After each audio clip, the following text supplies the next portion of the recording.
Hey everyone, it's Melissa from Big Universe Music. Today we're going to learn one of my favorite blues songs by one of my favorite blues singers, Bessie Smith's St. Louis Blues. Grab your guitar and let's get started.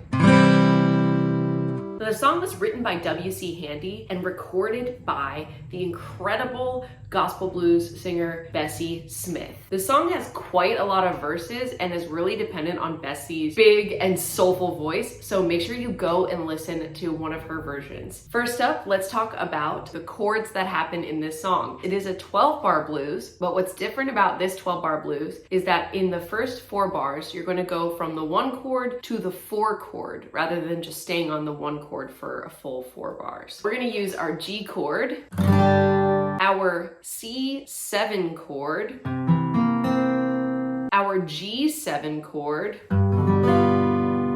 and our D7 chord.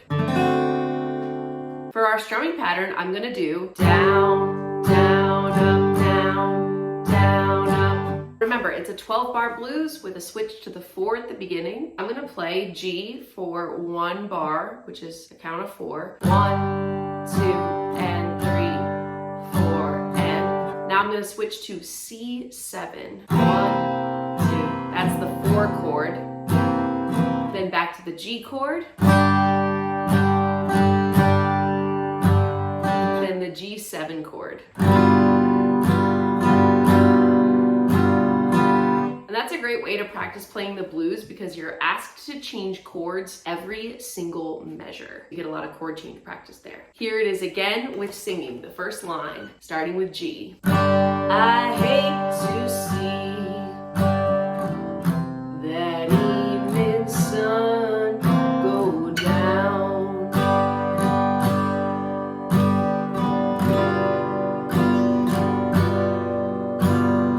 Then let's go to our C7 chord. I hate to see that evening sun go down. Back to G. 'Cause now here we go to our turnaround. We're gonna go to the D7 chord. My loving baby for 1 bar, then C7. Done and left to G, this G chord to town, and then to D7. If you want to add a little bit of variety to your chords, what you can do is rather than play the D7 here in first position of what I like to call the reverse pizza slice shape, you can make that C7 shape. And then because our root is here on the 5th string of the guitar, 3rd fret, we can slide it up 2 frets, and that gives us the D7 chord. So instead of playing here, you can go up here. And what's nice about that one is you can do this cool chromatic slide down from D7 to C7. Let's see if I can find a place to do that in the song. 'Cause my loving baby done and left this town.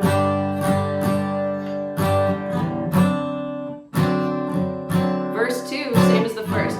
If I feel tomorrow, G, C7, like I feel today.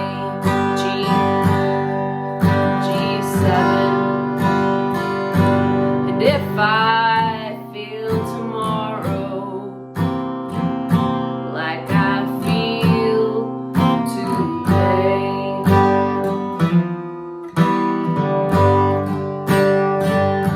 Then we're gonna go to D7. I'm gonna pack my trunk and make my getaway.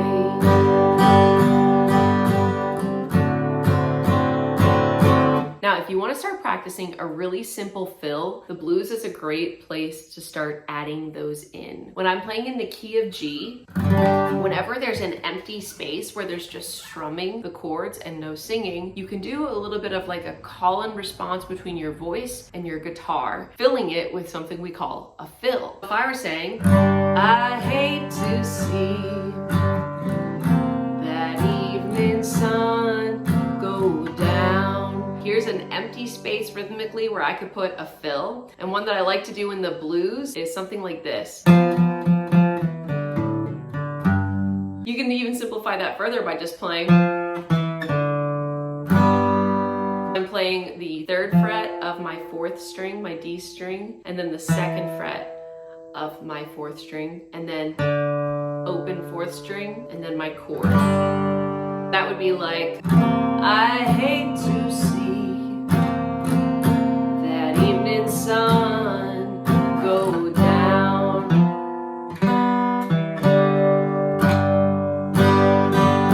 And you can even catch a couple of those open strings, and that's totally fine, because as long as you're playing your G chord shape, you're not gonna hit any of the notes that are wrong. You're gonna hit all notes that are in the G chord. That is pretty much the structure that you'll encounter in St. Louis Blues. Now remember, this is a really long song. There's tons of verses, so you can kind of pick and choose your favorites. But I'm gonna close out by singing you my favorite one, and I'll see you in your next guitar lesson. I got those St. Louis blues, and I'm blue as I can be. Oh, my man's got a heart like a rock cast in the sea.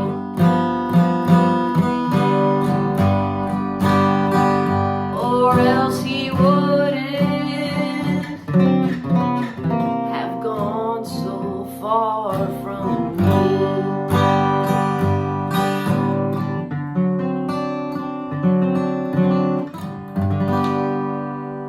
Have fun practicing the St. Louis Blues, and I'll see you later.